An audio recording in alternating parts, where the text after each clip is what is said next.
Assalamualaikum warahmatullahi wabarakatuh. Selamat siang anak-anak semuanya, juga selamat siang ayah dan bunda yang sampai saat ini masih mendampingi Ananda belajar di rumah. Saya ucapkan terima kasih banyak yang sebesar-besarnya. Semoga apa yang kita lakukan, apa yang kita ikhtiarkan kemarin, dulu, sampai hari ini dan besok tentunya mendapat keberkahan dan tentunya menjadikan sebuah amal soleh buat kita semuanya. Di siang hari ini Pak Yus mau menyampaikan sedikit mengenai tematik muatan PPKN, yaitu tentang kegiatan ekonomi. Mulai dari keanekaragaman kegiatan ekonomi, kemudian bagaimana cara menghargai kegiatan ekonomi orang lain dan lain sebagainya.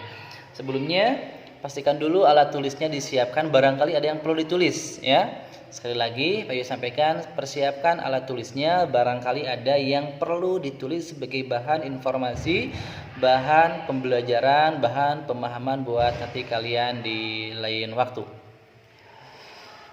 Baik anak-anak semuanya, di sini Pak Yu sudah siapkan sedikit catatan buat siang hari ini. Yang pertama mengenai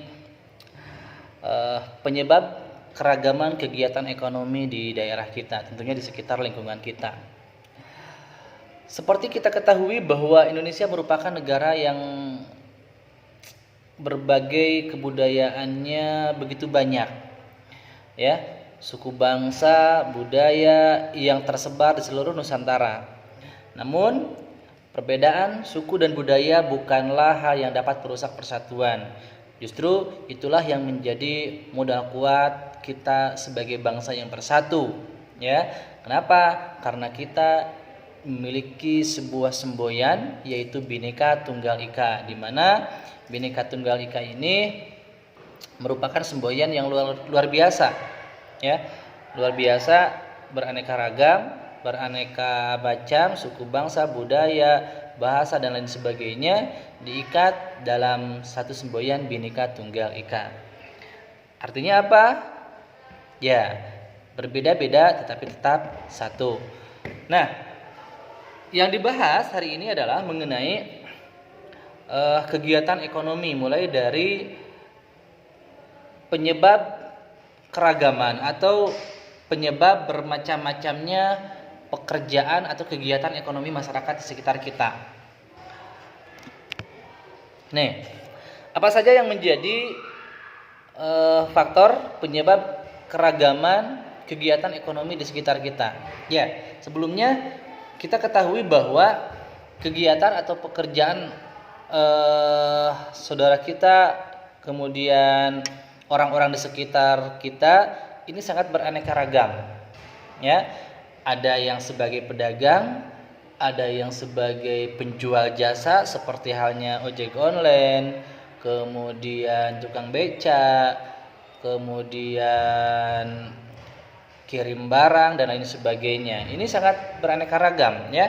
Guru juga ada, kemudian asisten rumah tangga juga ada. Nah, hal itu tentu bukan berarti tanpa alasan, ya. Beraneka ragamnya pekerjaan atau kegiatan ekonomi masyarakat di sekitar kita ini bukan berarti tanpa alasan. Banyak sekali alasan yang membuat kegiatan ekonomi masyarakat di sekitar kita ini berbeda-beda. Nah, sebelumnya penyebabnya apa? Yang pertama, boleh sekalian tulis ya. Faktor penyebab keragaman kegiatan ekonomi. Yang pertama ada perbedaan letak geografis, ya, atau perbedaan letak wilayah. Nah,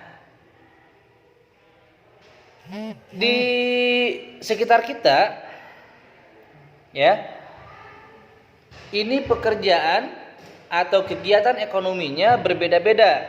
Hal ini berdasarkan kepada perbedaan letak geografi atau wilayah. Ya, misal di suatu daerah pegunungan, mata pencaharian atau kegiatan ekonomi masyarakatnya adalah ada yang bercocok tanam, kemudian petani sayuran, peternak dan lain sebagainya. Apakah ada selain dari pekerjaan bercocok tanam, kemudian beternak, kemudian bertani dan sebagainya, ada ya. Seperti halnya mengantarkan jasa sayuran itu sendiri, mengantarkan hasil panen dari pertanian itu sendiri. Kemudian apalagi ya? Misalkan pedagang pupuk untuk memupuk pertanian atau tanaman itu sendiri. Nah, dengan demikian maka berbeda-beda ya. Yang kalau misalkan dataran tinggi kebanyakan petani sayuran, peternak dan lain sebagainya. Sementara di sekitar daerah pantai itu atau pesisir pantai banyak yang berkegiatan ekonominya sebagai nelayan atau penjual ikan. Ya, itu berbeda-beda. Jadi kenapa berbeda-beda? Alasan yang pertama karena letak wilayahnya atau letak geografisnya berbeda. Itu tidak sama. Ada juga satu geografis tertentu memiliki beraneka ragam kegiatan ekonomi. Pedagang seperti yang tadi disampaikan, ada pedagang, peternak, kemudian petani, ya itu di dataran tinggi ya. Kemudian di dataran rendah atau misalkan di pesisir pantai, ya pinggir laut, kegiatan ekonominya apa? Nelayan, penjual ikan, atau ada yang buka rumah makan di pinggir pantai. Nah, itu kan satu daerah tapi berbagai macam kegiatan ekonominya. Apa yang menjadi penyebab mereka bermacam-macam kegiatan ekonominya nanti disampaikan setelah penyebab keragaman kegiatan ekonomi ya. Itu. Jadi yang pertama penyebab keragaman kegiatan ekonomi itu yang pertama adalah letak geografis atau wilayah. Itu. Yang kedua, latar belakang pendidikan. Misal di suatu daerah, katakanlah dataran rendah seperti halnya di daerah kita, ini penyebab perbedaan pekerjaan atau kegiatan ekonominya salah satunya adalah yang kedua latar belakang pendidikan. Yang misalnya pendidikannya misalnya dokter ya atau S3, S2 itu banyak yang menjadi dosen, kemudian guru dan lain sebagainya. Sementara misalkan yang tamatan SD ada juga yang berkegiatan ekonominya menjadi pedagang atau menjadi tukang ojek atau penjual jasa lainnya ya.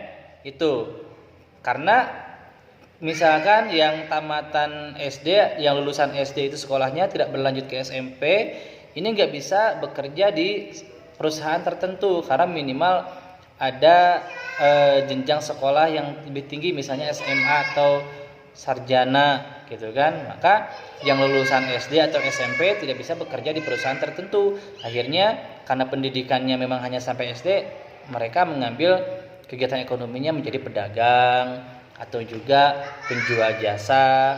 Nah, seperti itu. Ada juga Pak Yus yang kelulusan SD atau SMP menjadi pengusaha, ada ya. Banyak yang keluaran SD, SMP, SMA menjadi pengusaha besar, banyak ya. Artinya bahwa latar belakang pendidikan itu juga menjadi penyebab keanekaragaman kegiatan ekonomi atau pekerjaan ya. Itu yang sarjana misalnya ada juga yang menjadi penjual jasa ojek online, ada banyak ya. Termasuk Pak Yus nih. Pak Yus kadang-kadang di sini nih ketika jam sekolah maka katakanlah sebagai guru. Ketika libur sekolah, Pak Yus juga bekerja sebagai penjual jasa seperti ojek ya, kemudian tukang dagang ayam bakar dan sebagainya. Itu boleh sah-sah saja gitu. Jadi yang pertama tadi apa penyebab keragaman kegiatan ekonomi? Satu, perbedaan letak geografis. Yang kedua, latar belakang pendidikan. Itu silakan ditulis. Yang ketiga, penyebab keragaman kegiatan ekonomi yaitu kemampuan masyarakat yang berbeda-beda. Ini ya. Kemampuan masyarakat yang berbeda-beda ini menyebabkan keanekaragaman kegiatan ekonomi. Pak Yus nggak mampu menjadi seorang dosen. Pak Yus nggak mampu menjadi seorang guru. Akhirnya Pak Yus mengambil kegiatan ekonominya yaitu berupa berdagang. Bisa di pasar, bisa di ruko, bisa di rumah, seperti itu. Ada juga misalkan orang lain yang mempunyai kemampuan luar biasa, dia menjadi seorang yang misalnya membuat kerajinan, ya, pengrajin, membuat manik-manik dan sebagainya sehingga dijual ke luar negeri, ekspor ke luar negeri. Ini boleh? Boleh, ya. Jadi kemampuan seseorang ini juga bisa menyebabkan keanekaragaman kegiatan ekonomi. Itu. Pak Yus ulangi kesimpulannya, penyebab keragaman kegiatan yang pertama ada perbedaan letak geografis atau wilayah, yang keduanya latar belakang pendidikan, dan yang ketiganya kemampuan masyarakat yang berbeda-beda. Lanjut yang kedua, yaitu manfaat keragaman kegiatan ekonomi. Nah, apakah keragaman ini mempunyai manfaat? Jelas, sangat besar sekali manfaatnya. Misalnya, di sebuah daerah tertentu ketika masyarakatnya hanya satu kegiatan ekonomi, misalnya berdagang, maka siapa yang mau membeli? Ya, karena semua pada berdagang. Jadi, jelas keanekaragaman kegiatan ekonomi membawa manfaat yang luar biasa. Baik, apa saja manfaatnya? Nah, manfaat kegiatan ekonomi, keberagaman kegiatan ekonomi yang pertama yaitu lapangan pekerjaan semakin luas. Ya, di sekitar kita misalkan ada pasar. Ya, ada pasar. Kemudian ada ibu-ibu yang mau belanja, pergi dari rumah, nggak punya motor, nggak ada kendaraan. Akhirnya ada tukang ojek. Ya, tukang ojek mengantarkan si ibu pergi ke pasar belanja. Kemudian pulang lagi ke rumahnya setelah belanja, diantar lagi sama tukang ojek. Nah, dengan adanya pasar, maka ada tukang ojek mengantarkan si ibu dari rumah ke pasar untuk berbelanja. Itu kan? Nah, kemudian yang kedua, masyarakat lainnya nih. Masyarakat lainnya ketika yang bekerja sebagai karyawan kan nggak mungkin pergi ke pasar. Ya. Akhirnya dia berbelanja di warung si ibu yang pergi ke pasar tadi belanjanya. Si ibu diantarkan sama tukang ojek membuka warung, kemudian kita sebagai karyawan gak mungkin ke pasar dong tiap pagi, tiap hari. Akhirnya belanja di si ibu yang pergi ke pasar. Nah, masing-masing mempunyai manfaat. Tukang ojek dapat manfaatnya, ada pasar. Si ibu sendiri yang jualan warung mendapatkan manfaat dengan adanya pasar. Ya, bisa berbelanja kebutuhan buat di warungnya untuk didagangkan. Kemudian masyarakatnya sendiri, masyarakat sekitar rumah si ibu yang ke pasar tadi punya merasakan manfaatnya bahwa si ibu berdagang ini dia bisa membeli kebutuhan rumah tangganya di si ibu warung, tidak harus pergi ke pasar apalagi yang jauh. Begitu, ya. Jadi, yang pertama manfaatnya adalah lapangan pekerjaan semakin luas. Adanya pasar, bisa ada tukang dagang di rumahan, warung-warung kecil. Kemudian adanya jasa ojek yang nganterin belanja ke pasar pulang pergi, seperti itu. Yang kedua manfaatnya adalah kebutuhan barang dan jasa dapat terpenuhi.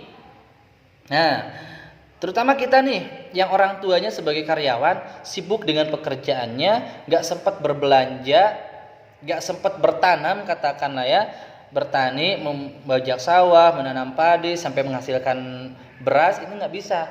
Akhirnya apa?